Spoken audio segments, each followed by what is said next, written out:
honestly, at a personal level, I love music. I'm not a music expert. I should point out, I'm not a musician, and I'm not an expert. Like, I'm not the kind of person that can name all the different bands. We all have friends that can tell you what's playing on the radio, but I'm not that person. But I do like music, and so I really had a problem, which is that the most of the music that I liked, and when I was a student, then the only really way I knew what it was is either it was a hit on the radio, and so you kept hearing the DJ say, "Oh, this is a certain band," or maybe my friends would tell me about a band. That was really the only ways that I could learn about the bands I liked, either a DJ on the radio or my good friends telling me. We had to do a lot of very hard things. I mean, we had to build the service, we had to launch the service, we had to scale this technology, we had to create a music database, we had to get partnerships with the mobile phone companies. There were a lot of very difficult things we had to do. We had to build a search engine of all the music from scratch. Technology was much more not as sophisticated as today. There was no Amazon Web Services and so on. So everything we had to build from scratch ourselves.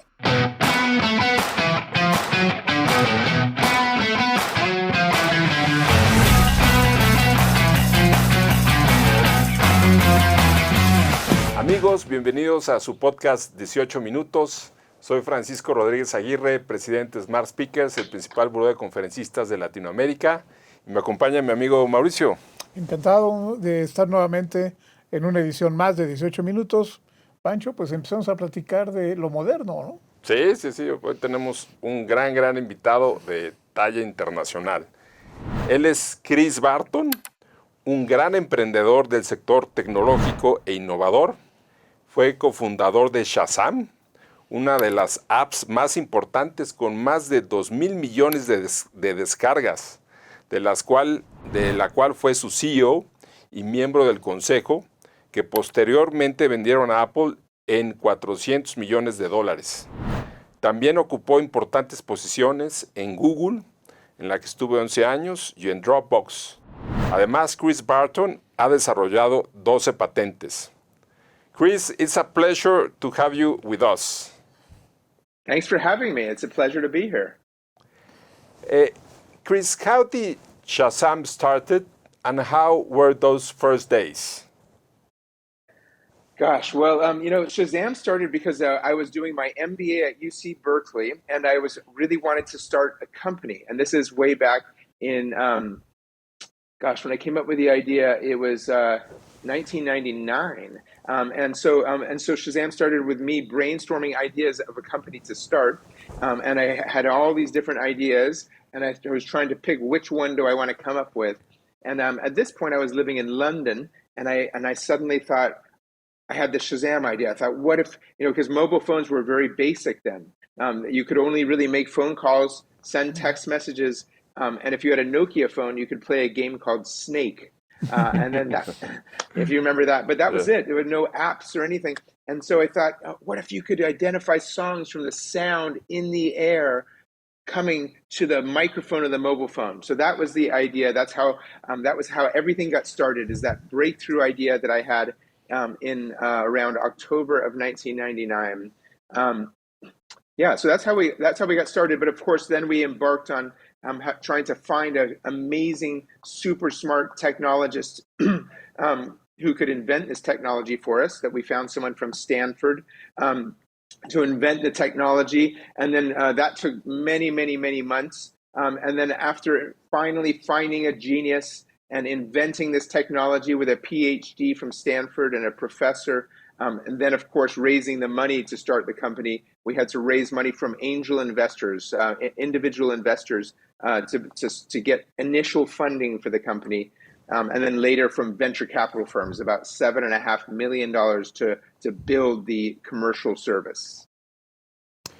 Chris, based on that, I'm curious, how did you start personally? I can imagine you in the cafeteria of your university, listening music or something like that. What was the seed of the driver that you said, what happened if we link music with the identification through the cell phone,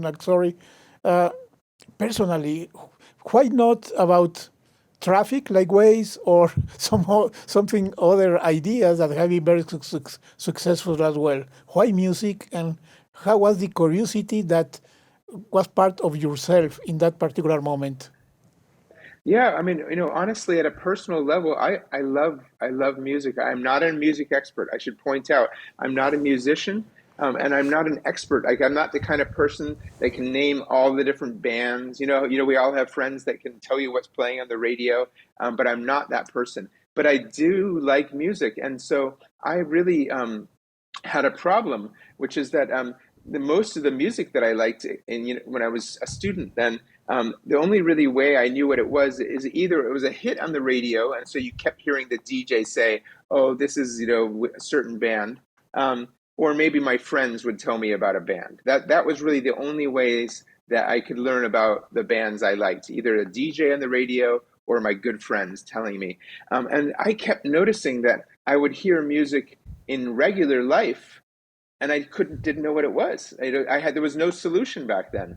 And actually, at the time I came up with the idea for Shazam, I was doing my MBA at Berkeley, as I mentioned, but I was living in London. So I went to do a semester abroad at London Business School as part of my Berkeley MBA.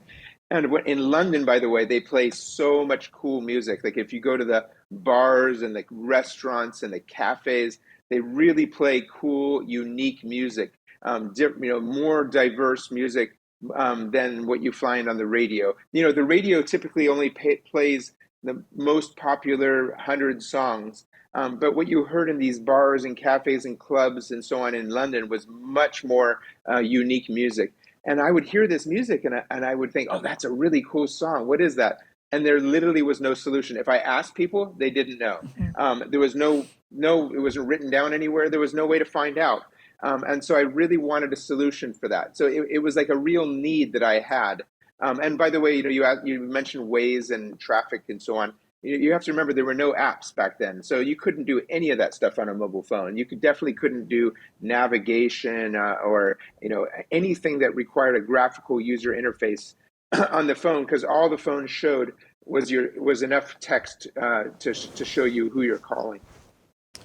It's interesting how evolution goes linked to very close to the moment we are living in that particular. Exactly.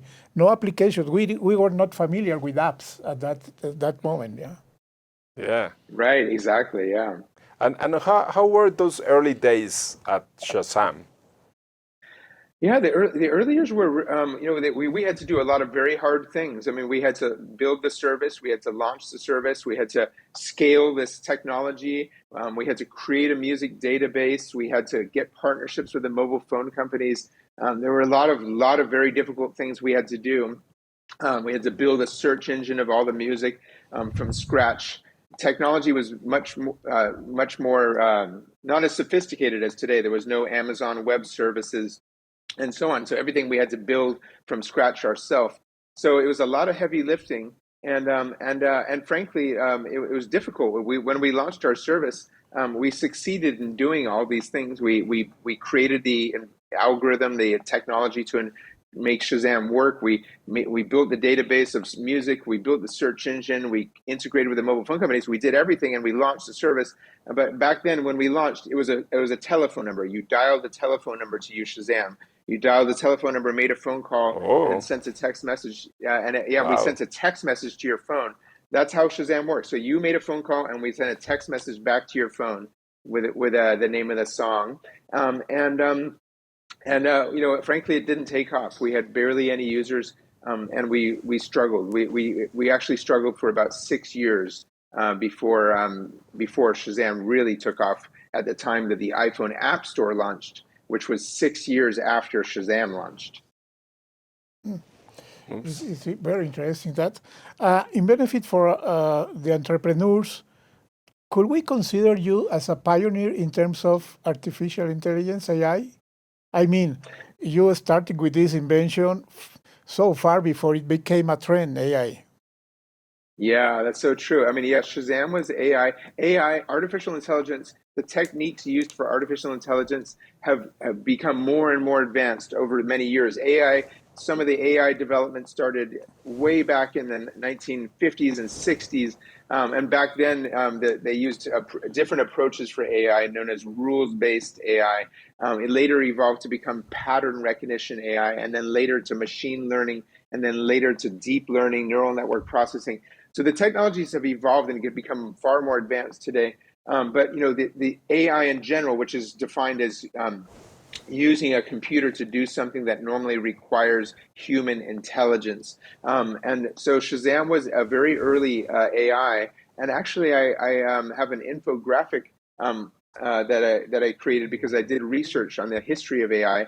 Shazam was the first AI invention in history that became a mass consumer product, the very first one. So there were AI inventions in the years before Shazam, but none of them ever took off. None of them ever became used by many, many millions and millions of users, of consumers. And so Shazam was the first one. Of course, after Shazam, you had things like Siri. We all know Apple Siri, and Google Brain, which became the AI behind Google Search. And so on. So and of course, now today, even ChatGPT in the last few years.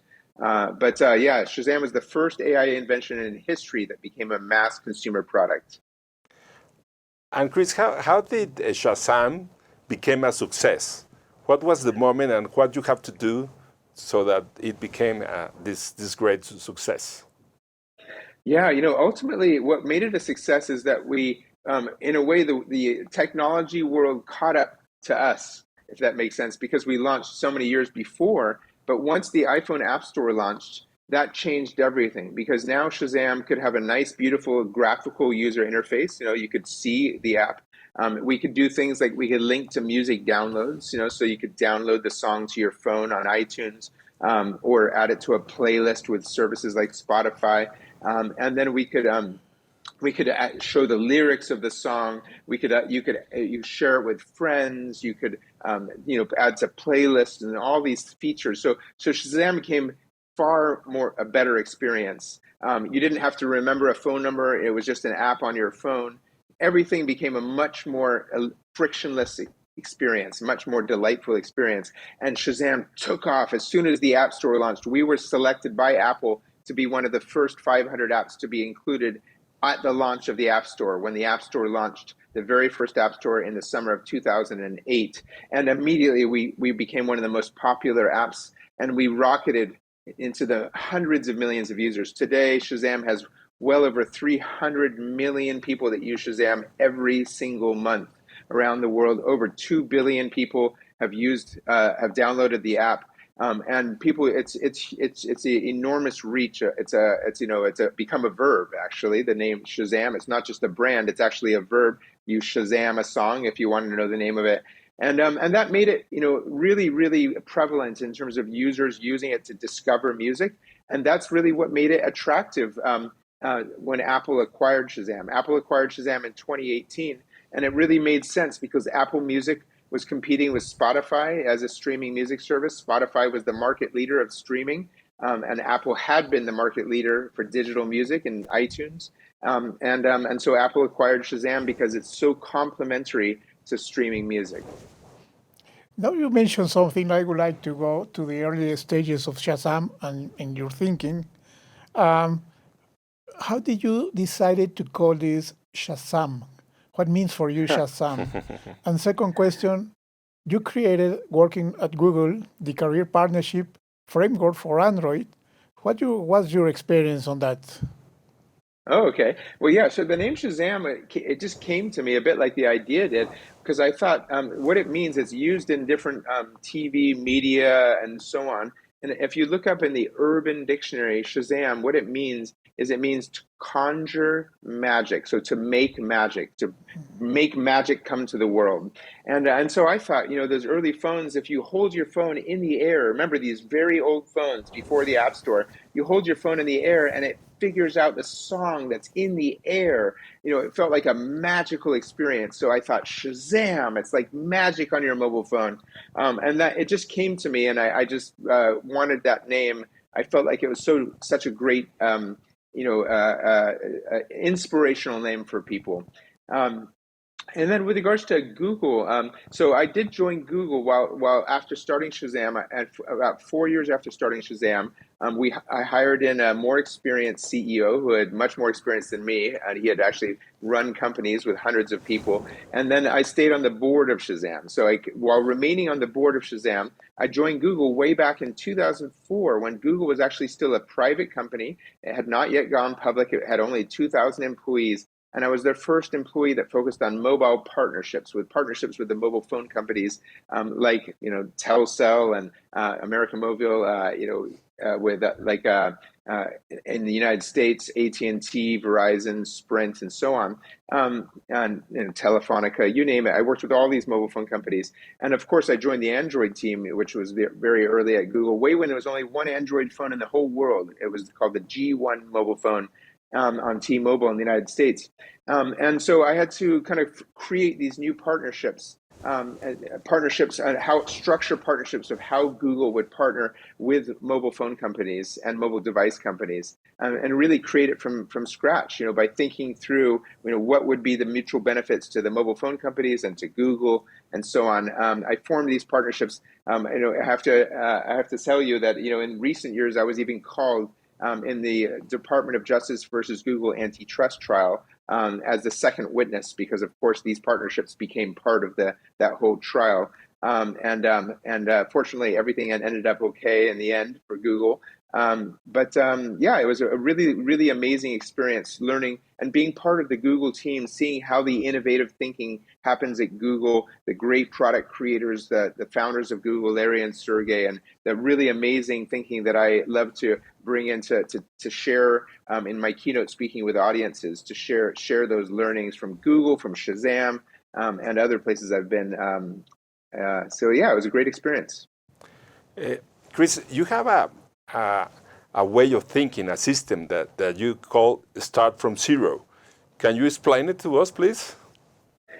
Yeah, so start from zero. It's really what I consider to be the way of thinking that we don't do, but by default. But if we do it, we can bring innovation to the world. We can really make big things happen, overcome these big obstacles that allow us to really see into the future and bring the future closer. And I call it start from zero, and it's made up really of 4 core ways of thinking differently. One of them, the first one, is how to come up with big new ideas that are outside of what you would normally think will work. The second one has to do with overcoming all these obstacles, because typically we often have a big idea, but then we fail to really bring it to the world because we encounter so many obstacles, and so we give up, or we concede. We make something that's not as great as we were hoping because of all the obstacles along the way, and getting past those obstacles by being very, very creative.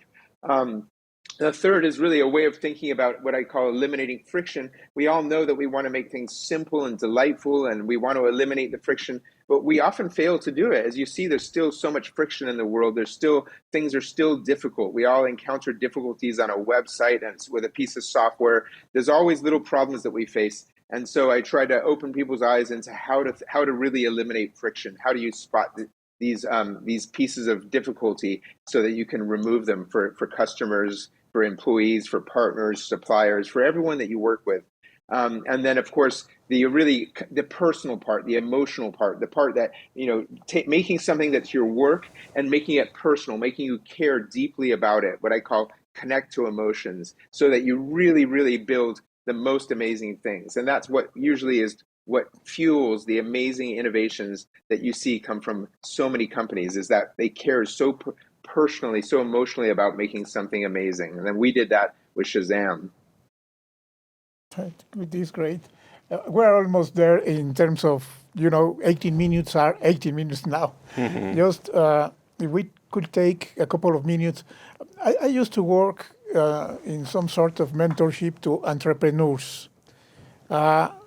Is there something that you could recommend to young people or any independent, or no matter the age, some recommendations, thinking in the very, very early beginning of your career as entrepreneur? What would you recommend? Obstacles, strengths? I don't know. Yeah. I actually have one great recommendation that it's such an important recommendation that I plan to do the same with my son. He's only 17, but in the next few years, he wants to be an entrepreneur in his career. And so it's something that I'm going to recommend he does. And I recommend it for all young entrepreneurs, which is, I call it game tape. And so just like in America, the great NBA players, the basketball players, the way they get so good is they keep watching the videos of themselves and their competitors, and they watch the videos and they analyze them and really try to figure out how to learn by watching all these videos and how to make a little bit better moves the next time. And I think entrepreneurs can learn the best by watching lots of interviews with other entrepreneurs. Like I watch tons of them on YouTube. There's podcasts like so many podcasts. Founders is one podcast, another one called 20 VC. But many of these podcasts where they interview how I built this is another one. And just listening to all these podcasts and learning from all the stories of other entrepreneurs, it's the single best recommendation I give to all young entrepreneurs. Great, thank you. And just one last question, Chris. You as well got into Dropbox when they had only 90 employees. So you moved from the startup to a big company. How did things change, and how did you adapt to those changes?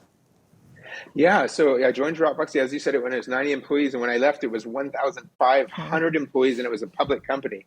It grew tremendously, and we were very fast moving, and we had to hire, and to really mature into a much bigger company. I think that there's a lot of growing pains when you go from being a startup to being a mature big company. I think the learnings is just about keeping a very high bar, really hiring very high quality people, and then bringing in more and more people that have big experience that they can bring to teach. We call it, I think at Google they call it adult supervision, but bringing in people who are very experienced that can teach the younger folks how to create the structure that you need as you grow and scale as a company. So that's really the main thing that was so important for such a high growth company. Well, we got to the time. We even passed for a few minutes. Thank you very much, Chris. Very interesting. And you are a great speaker. Well, thank you so much for having me. I really appreciate it. And I look forward to hearing how this episode comes out. Thanks for your time. Thank you. Thank you. Amigos Thank you. de 18, Have a great day. Thank you. Amigos de 18 minutos, muchas gracias por acompañarnos. Si les gusta, por favor, compártenlo. Suscríbanse en YouTube o en Spotify. Mauricio. Encantado y gracias por haber invitado a Chris. Fantastic lessons and very, very, very interesting points of view. Muchas gracias y hasta luego. Bye, Chris. Muchas gracias. Thank you.